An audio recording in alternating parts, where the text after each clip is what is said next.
La memoria es una función curiosa, poco manejable, pero necesaria. Soy la más vieja de mi familia directa. Siempre fui una de las memoriosas desde chica. Tal vez por eso emprendí esta tarea, que ha sido tan movilizante, dolorosa por momentos, inexacta, seguro, con verdades indiscutibles, reducciones y grandes huecos imposibles de rellenar. Pero sobre todo ha sido un trazado amoroso, un reencuentro, un abrazo inmenso, tratando de reunir a 5 generaciones en un tejido sutil pero significativo.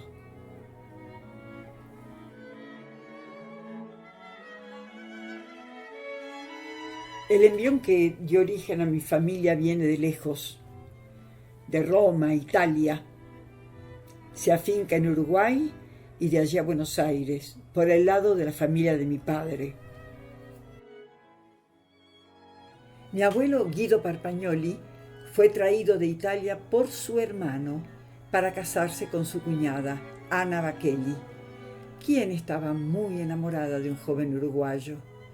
Esta historia la supe por mis tías abuelas, que contaban que de niñas levantaban el tubo del teléfono y escuchaban a Ana sollozando por su casamiento forzado. Y el que vino de la familia de mi madre fue, desde donde yo sé, de Zárate, provincia de Buenos Aires. Se traslada a Bélgica, Francia, y luego vuelve a Buenos Aires. Mi abuelo materno, Antonio Sciarretta, era tío segundo de mi abuela, América Julia Sciarretta, de manera que ella fue Sciarretta de Sciarretta.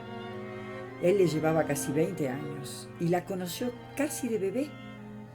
En ese primer encuentro, dice la historia familiar, que él la levantó en brazos y ella le hizo pis encima. La partida de la familia a Francia se debió a que él era ingeniero en fabricaciones militares y el ejército lo destinó allí. Ese fue un envión poderoso que confluyó en Mendoza, donde mi padre Guido Parpagnoli y mi madre América Julia Sciarretta se conocen, promediando la Segunda Guerra Mundial. La Universidad de Cuyo se desarrolló como una institución de avanzada.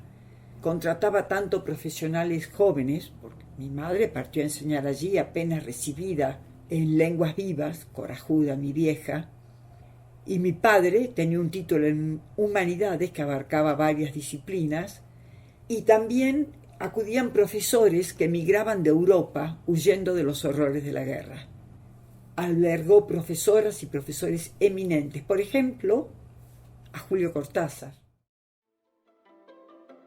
Mendoza, 5 de agosto de 1944. Señor Guido Parpagnoli, mi muy estimado amigo, cumplo con retardo mi promesa de escribirle. Hay algo, sin embargo, en lo que no estoy de acuerdo. Una cuestión extrauniversitaria, pero que tiene su importancia. Él aquí. Discrepo con usted en aquello de que no pueden encontrarse buenas corbatas en Mendoza. Muy por el contrario, una exploración al azar me mostró en 2 o 3 vidrieras modelos altamente recomendables para profesores en ejercicio. Es evidente que usted se halla muy distante de la realidad de Cuyo. Amigo Parpagnoli, que esta carta le lleve mi amistad y mi gratitud, así como mis deseos de saberlo bien en Buenos Aires. Véngase a visitarnos y hasta entonces recibe un apretón de manos de su amigo que lo quiere bien. Julio Cortázar, Las Heras 282, Godoy Cruz, Mendoza.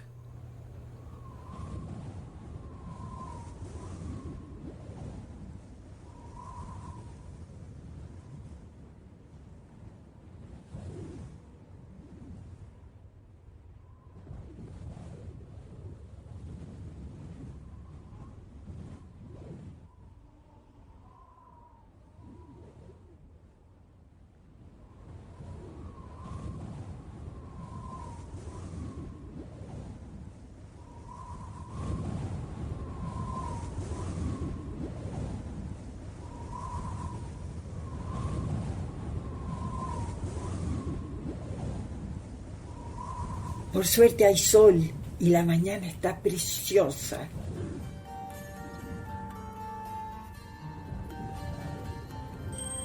Anoche llovió un montón y tenía miedo de un día triste.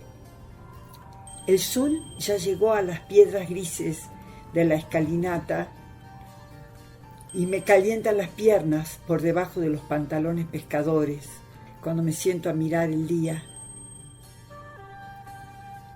Soy la primera en salir de la pieza para ir al comedor del desayuno. Pero primero bajo al camino para saltar, quebrando las baldosas de arcilla seca. Y para ver cuántos sapos quedaron reventados en medio de la carretera. Pobrecito, hay muchos. Ya se están secando al sol. Les tengo que decir a las chicas que tenemos que enterrarlos. Voy corriendo al comedor del hotel. El mozo, que se llama Calapeña, ya está sirviendo nuestra mesa. Por suerte hay jalea de manzana. Parece una joya toda de rubí en el platito blanco. Yo primero la miro como brilla con la luz de la ventana y después me la como toda. Hasta lamo el platito. Cuando vuelva a Tucumán no habrá más jalea de manzana hasta el verano que viene. Esta solo se come aquí, en Guacalera.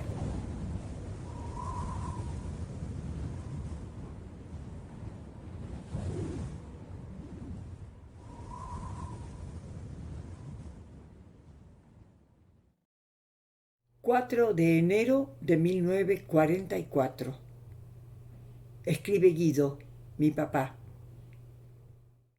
Hoy te escribo desde el rincón tal vez más amado.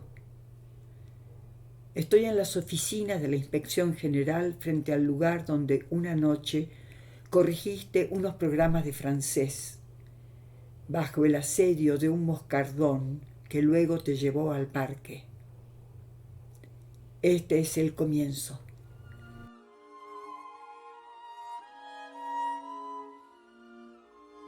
Aquí dio principio todo. Y aquí, ahora, agradezco al cielo que todo haya ocurrido. Luego de febrero, esperaremos lo que sea necesario. Trabajaremos donde y cómo lo creamos oportuno. Estaremos juntos o separados, cerca o lejos. Ambos lo resolveremos. Y lo que tú pienses en ese caso habrá de prevalecer. Al final del camino estará Le Domaine.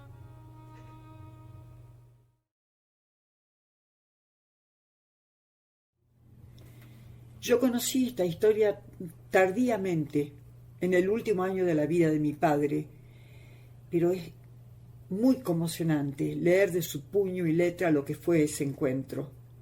En medio de la enorme dificultad que marcaba la época para un hombre casado, en un matrimonio ya terminado, que encuentra a la que fue el amor de su vida. La búsqueda del domaine del que habla la carta, de alguna manera evoca un impulso de crear no solo un hogar, sino un territorio, un espacio amplio donde operar y crear un mundo a la medida de ellos dos. Lo más interesante es que lo hicieron. Las consecuencias de la separación de mi padre de su primera esposa fueron muy serias, tanto como para llevar a mis padres a la otra punta del país, a San Miguel de Tucumán.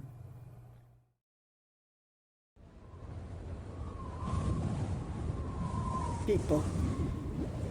Y en un momento de las vacaciones, en la quebrada de Humahuaca, Guacalera, que hasta ahí eran salvajes y fascinantes exploraciones, libradas como estábamos mis hermanas y yo a nuestro espíritu aventurero por mi madre, que distante tejía o leía o tomaba sol. Entonces llegaba mi padre y todo se animaba y comenzaba a vivir de otra manera, como chicas y chicos trotando detrás del circo. Corríamos detrás de la fiesta que él traía consigo. Todo se organizaba en el hotel. Partidas de póker, match de tenis, se usaba como nunca la pileta, se organizaban fastuosos asados, concursos de ikebanas, noches de cine. La diversión era continua y organizada. Con mi padre venían amigos, actores de su troupe de teatro. Y nosotras, con los ojos bien abiertos, girábamos como trompos en ese torbellino de gentes grandes, de las cuales tomábamos retazos de historias y actitudes que luego reproducíamos, a veces burlonamente, en nuestros juegos. Mi padre era un potente hacedor, un mago de la acción, y eso consumía gran parte de su energía. Y dejó por eso en mí un legado, una huella inapelable. Su amor por nosotros eran las noches de lectura antes de dormirnos, el regalo de la música, el teatro, el cine, su visión de la historia, las navidades, las vacaciones y una férrea y apasionada ética del valor personal.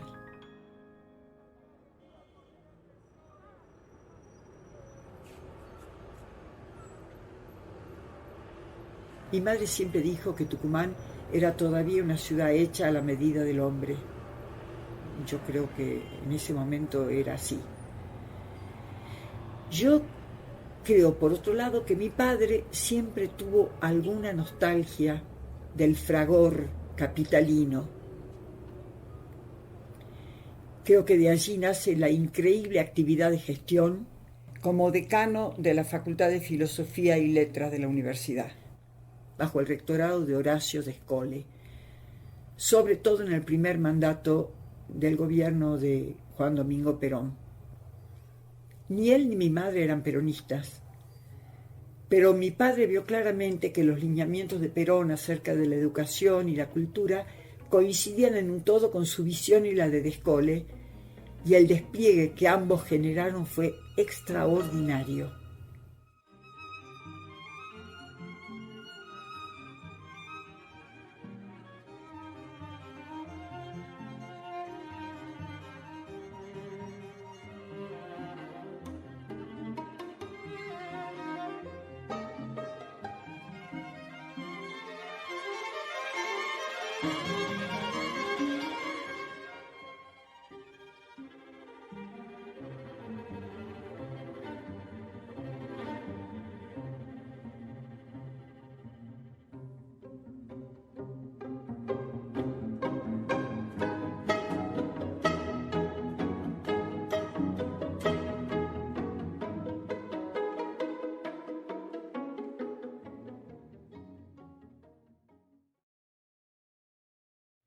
Mi madre, atemperada, mesurada, reservada como era, trabajó en el departamento de francés de la Facultad de Filosofía y Letras hasta ocupar brillantemente la dirección del mismo durante muchos años, mientras sostenía y acompañaba el vendaval creativo de mi padre, criaba a sus 5 hijos y traducía, escribía artículos, daba conferencias y participaba de la construcción de ese círculo de amigos profesionales, intelectuales, bohemios, artistas que poblaban el domaine.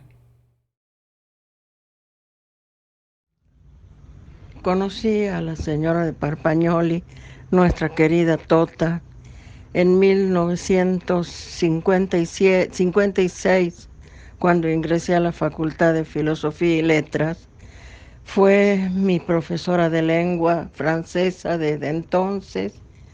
Ha sido una profesora que nos marcó a todas las de nuestra generación. Yo, las de antes y también las que vinieron después de nosotros y fueron sus alumnas. Nos fascinó desde siempre su presencia, que era realmente imponentes, esos ojos verdes con esa mirada entre sonriente e irónica.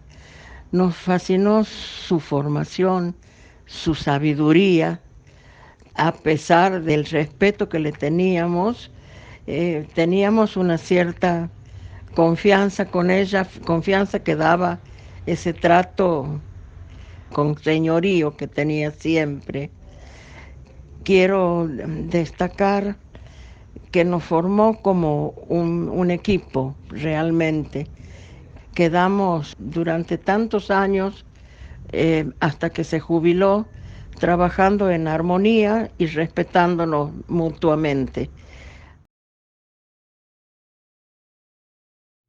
En 1952, mi padre fue cesanteado de la universidad. Mi madre permaneció dentro. Él nunca más intentó volver. Con una actitud resiliente que admiro en la perspectiva del tiempo, se creó un nuevo entorno en donde operar, su nuevo domaine, y fundó con un socio Cervantes Centro del Libro, una librería que traía libros de arte importados, toda la literatura de avanzada en varios idiomas, filosofía, teatro. Inauguró en el piso de arriba del local una biblioteca circulante para niños y jóvenes. Esa biblioteca fue uno de los tesoros de nuestra infancia.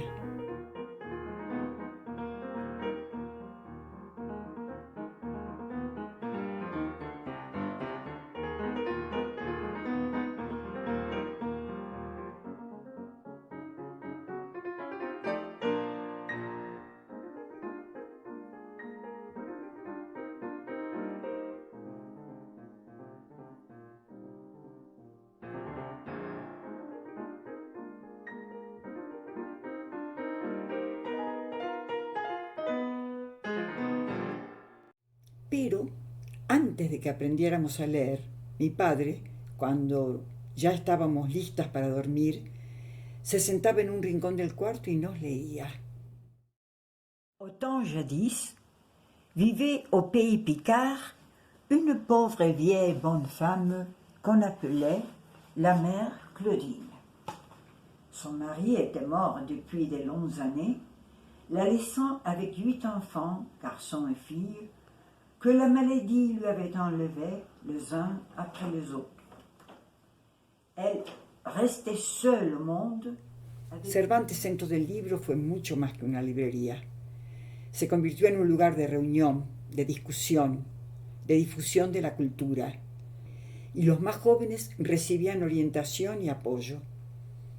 Así, por ejemplo, impulsado por mi padre, Raúl Serrano, hoy consagrado maestro de actores, que en ese momento tenía un grupo independiente, el Cardón, consigue una beca para estudiar teatro en Rumania.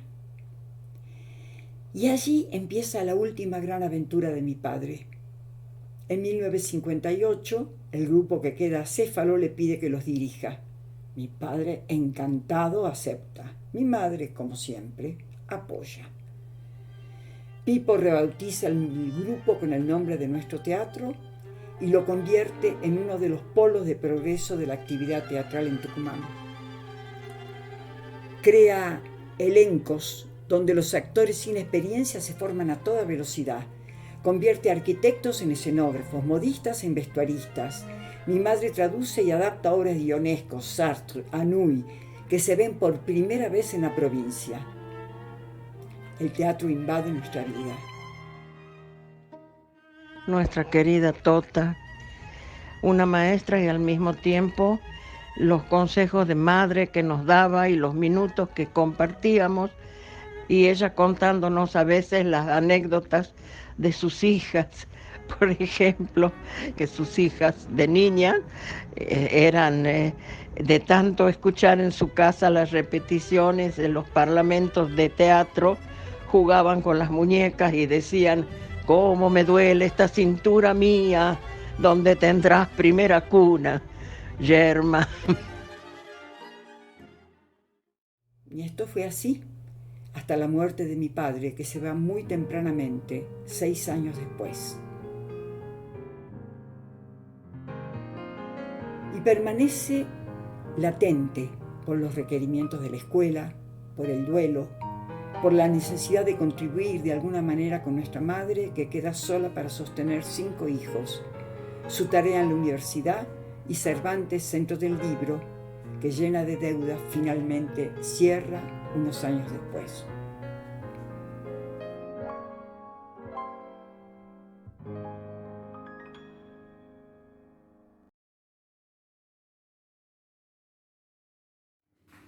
La 9 de julio. En ocasiones un aroma, una melodía, una imagen los traen de regreso, a ellos y a la 9 de julio, la casa de los Parpagnoli. Aquella casa sólida, hospitalaria, donde se respiraba arte, belleza y amistad.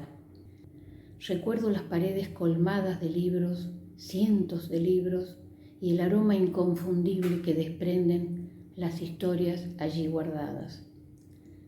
Al decir de Cortázar, la casa estaba tomada por ellos.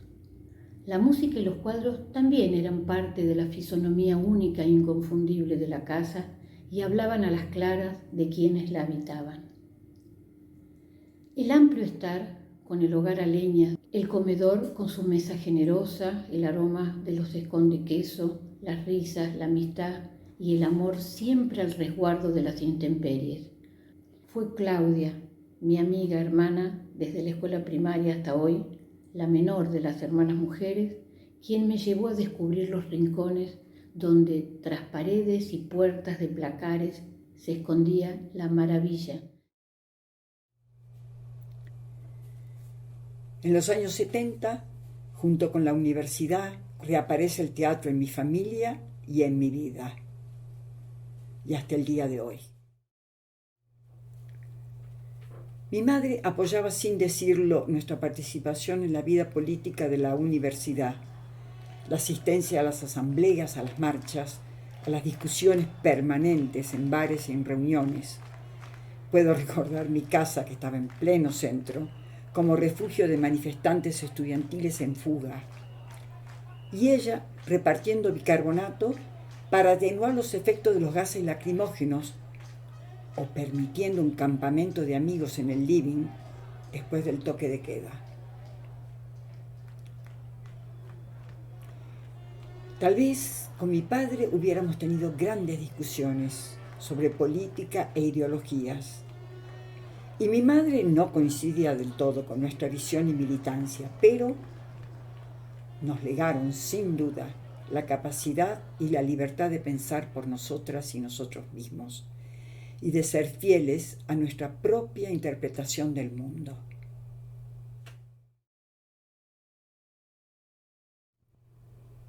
Amo el verano en un pomelo. Ese olor que madura sobre la mesa, el de un pomelo un poco pasado, un poco maduro de más, pero vuelven en él el cuchillito filoso, dentado, con que mi madre separaba con precisión y delicadeza la pulpa del ollejo. Lo dividía en gajos, por mitades. El azúcar se cristalizaba sobre el ácido, ámbar o rosado. El jugo rebalsaba un poco y caía dentro de la copa pomelera. Y los 38, 40 grados de calor tucumano, atenuados por el toldo verde que oscurecía el comedor que daba al patio de los juegos, de la escalera y de la pileta de lavar. Sobre la piel rugosa del pomelo que empieza a descomponerse, hay una reminiscencia lejana de los azares del verano en los árboles de la plaza. Esa borrachera indescriptible del olfato primero y luego de todo el cuerpo, entrando en ese olor casi corpóreo de los botones y luego pequeñas flores blancas, intoxicantes, y el aire que empieza a recalentarse. Ese aire que hace tan deseable todas las noches hasta tarde en las calles, en las largas conversaciones del no tener ganas de irse a dormir. La noche de entonces, de los deseos confusos, de una expectativa vaga, apremiante de posibles encuentros, una histeria joven, disfrutada, la seducción, el sexo casual, el juego, la sensualidad sin límites de salir a la noche, el café tarde, en patota, para luego circular las mesas y participar alegre o dolorosamente de los juegos del amor, la intriga, la política, eternas discusiones sobre el cine, la música, el teatro, la poesía, jóvenes insolentes que amenazaban con sacar a toda una sociedad de su quicio. Cuando tenga la tierra, te lo juro, semilla, que la vida será un dulce racimo y en el mar de las uvas nuestro vino cantaré.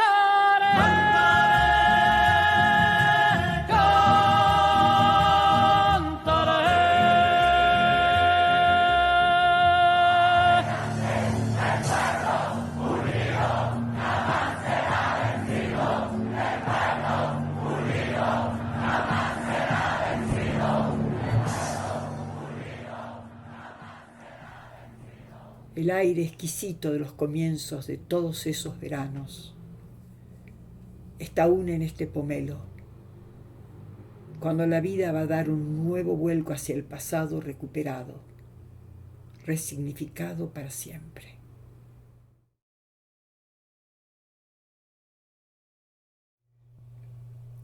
¿Cómo rastrear, cuantificar, definir esos canales de transmisión por los que la influencia de los que crearon el domaine y sus antepasados llegó hasta sus hijos, sus nietos, sus bisnietos?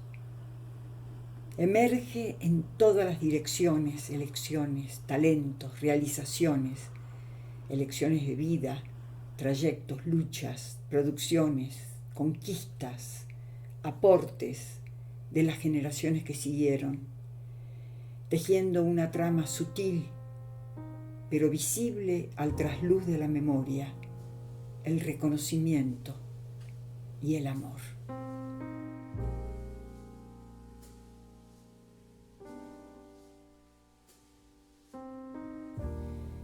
Soy parte de una familia que siempre trazó surcos donde no había nada. Una familia poderosa que trama su enorme potencia con astutas zancadillas para no terminar nunca de tomar envión y alzar el vuelo.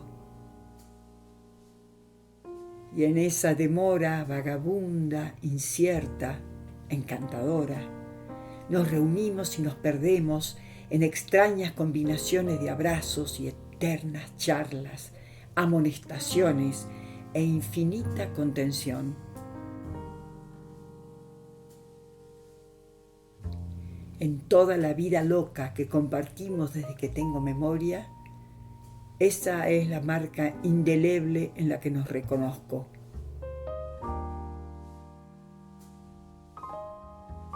El caminar por los bordes, nunca del todo seguros de nada, pero siempre discutiendo como si lo estuviéramos, inquietos por no sabemos qué, con el dramatismo en alza, dispuestos a abrazarnos, haya pandemias o huracanes, y siempre, siempre, siempre preparados para reírnos de casi todo. De ahí vengo, eso soy, los quiero tanto. Ana Di Lulo Parpagnoli, enero 2021.